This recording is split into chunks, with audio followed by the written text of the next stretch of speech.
Hello everyone, me doctor Neha Nitin Lad, MD gynaecologist and specialize in laparoscopic surgery for infertility purpose and IVF treatment. मी doctor Lad's Navjeevan hospital infertility IVF and endoscopy सेंटरची संचालिका. आम्ही गेले 30 वर्षाहून अधिक काळ उत्तर महाराष्ट्रातील जनतेला IVFच्या सर्व्हिसेस देत आहोत. 15,000 पेक्षा जास्त वंध्यत्व बाधित जोडप्यांना आज आपल्या ट्रीटमेंटमुळे मातृत्वाचा आनंद मिळालेला आहे आणि आमच्यासाठी हे एक खूप समाधानाची बाब आहे की एवढ्या पेशंटसाठी आम्ही त्याची मदत करू शकलो.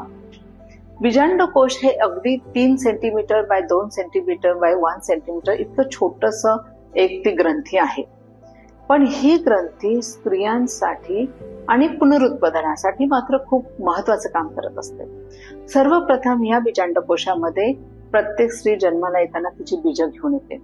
दुर्दैवाने स्त्रियांमध्ये बीजांडांची निर्मिती नवीन निर्माण होत नाही, तर ती जन्मताच ही बीज आपल्या सोबत बरोबर घेऊन आलेली असते.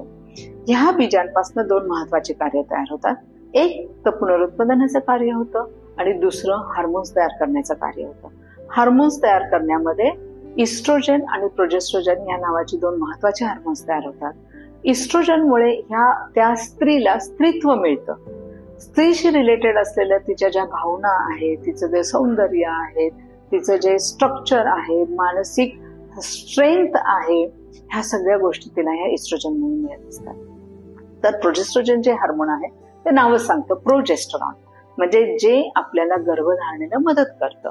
तर तयार झालेला गर्भ रुजण्यासाठी आणि त्या गर्भाला 9 महिने वाढवण्यासाठी प्रोजेस्ट्रोजन हे काम करत असतं. तर बघा, हा एवढासा बीजांडकोश 3 सेंटीमीटर बाय 2 सेंटीमीटरची ग्रंथी हे पूर्ण आपलं मानव जातीला सस्टेन करण्यासाठीचं काम करत असते. तर बीजांडकोशामध्ये पण आपल्याला वेगवेगळ्या प्रकारचे प्रॉब्लेम्स आपल्याला सापडू शकतात. सगळ्यात पहिला प्रॉब्लेम काय आहे की बीजाची वाढ व्यवस्थित व्हायला हवी, ते 20व्या दिवशी फुटायला हवं आणि ते बरोबर त्याच्या 14व्या दिवशी फुटायला हवं आणि बरोबर 14 दिवसानंतर आपल्याला पाळी येते. हे असं पहिले 14 दिवस आणि बीज फुटल्यानंतरचे 14 दिवस असं 28 दिवसांचं मेन्स्ट्रुअल सायकल स्त्रियांमध्ये असतं. आता काही वेळा असं होतं की काही कारणांमुळे, जसं ओबेसिटी आहे, प्रचंड मानसिक तणाव आहे, स्ट्रेस आहे, खूप धावपळ आहे, ऍथलीट्स की जिथं खूप जास्त फिजिकल एक्झर्शन होतं, की यामुळे मेंदूतनं तयार होणारे FSH LH हार्मोन, थायरॉइड ग्रंथीमधनं तयार होणारा थायरॉइड हार्मोन, प्रोलॅक्टिन हार्मोन, या हार्मोन्समुळे काही बदल होऊ शकतात आणि हे झालेले बदल मग स्त्रीबीजांच्या वाढीला अडथळा निर्माण करतात.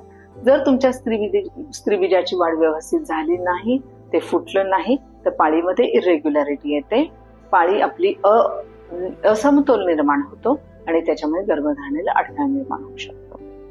तसंच आणखी 2 महत्वाचे घटक आहेत, 2 प्रॉब्लेम्स आहेत. त्याच्यामधला एक प्रॉब्लेम जो आज मला वाटतं सगळ्यांनाच माहीत झालेला आहे, तो म्हणजे PCOD, ज्याला आपण पॉलिसिस्टिक ओव्हॅरियन डिसीज असं म्हणतो.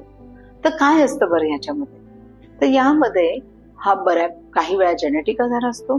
जेनेटिक म्हणजे ज्या घरामध्ये, ज्या कुटुंबामध्ये आई, वडील, आजी, आजोबा, मावशी, आत्या असं कुठल्याही फॅमिलीला डायबिटीस सारखा जर आजार असेल, तर अशा मुलींमध्ये इन्शुलिन रेझिस्टन्स तयार होतो. इन्शुलिन रेझिस्टन्स म्हणजे काय?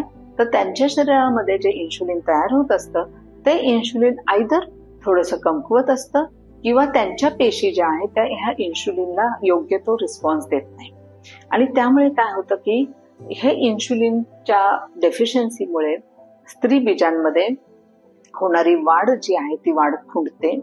तसंच त्यांच्या शरीरामधनं तयार होणारं टेस्टोस्टेरॉनचं प्रमाण वाढतं.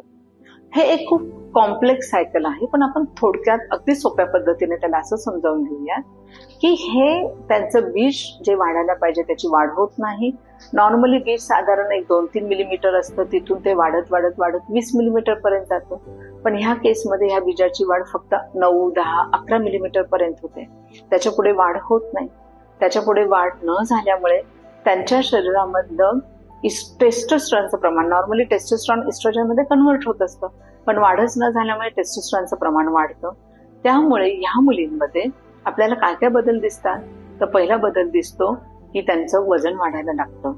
दुसरा बदल दिसतो त्यांच्यात कातडी टॅन व्हायला लागते, काळसर व्हायला लागते. तिसरा बदल दिसतो की त्यांच्यामध्ये अननेसेसरी केसांचं प्रमाण म्हणजे मिशीच्या जागचे केस, दाढीचे केस किंवा अंगावरचे केस, ज्याला आपण हर्सुटिझम म्हणतो, पोटावरचे केस, हे केसांचं प्रमाण वाढायला लागतं. त्याचबरोबर मग पाळी इरेग्युलर व्हायला लागते. आता हा प्रॉब्लेम सुरू होताना बऱ्याच वेळ जशी मुलगी वयात येते तसा हा प्रॉब्लेम व्हायला लागतो. सुरुवातीला ह्या प्रॉब्लेमचं प्रमाण, पीसीओडीचं प्रमाण हे साधारणतः परत 10-12% होतं. पण आज जर आपण रिसेंट सगळा डाटा बघितला तर हे प्रमाण जवळपास 15-20% गेलंय आणि काही देशांमध्ये तर हे प्रमाण 25% गेलंय. 25% म्हणजे दर 4 मुलीमधल्या एका मुलीला पीसीओडीचा प्रॉब्लेम आहे. आणि मला नक्कीच आता पीसीओडी बद्दल बोलणं आवडेल, कारण की हा एक खूप मोठा प्रॉब्लेम आपल्याला सध्या भेडसावतो आहे आणि त्याच्यातलं काही प्रमाणामध्ये आपण कमी करू शकतो. कारण महत्वाचं काय आहे की हा प्रॉब्लेम स्त्रीला तिच्या यौवनापासनं तर अगदी पाळी ज्याला आपण मेनोपॉज म्हणतो, मेनोपॉज पर्यंत त्याला अफेक्ट करतो, इव्हन त्याच्यानंतर पण अफेक्ट करतो. तरुण मुलींमध्ये पीसीओडीमुळे मी आता जे सांगितले ते सगळे बदल निर्माण होतात, वजन वाढतं, काळसरपणा येतो आणि याचा खूप जास्त सायकोलॉजिकल प्रॉब्लेम या मुलींवर होत असतो. पिअर प्रेशर असतं आणि काही वेळा या मुली डिप्रेशनमध्ये पण जाऊ शकतात, because they cannot present themselves well with their colleagues, with their peer groups, आणि त्या बऱ्याच वेळा त्यांची टर पण उडवली जाते. त्यामुळे हा खूप मोठा तिला मानसिक त्रास असतो.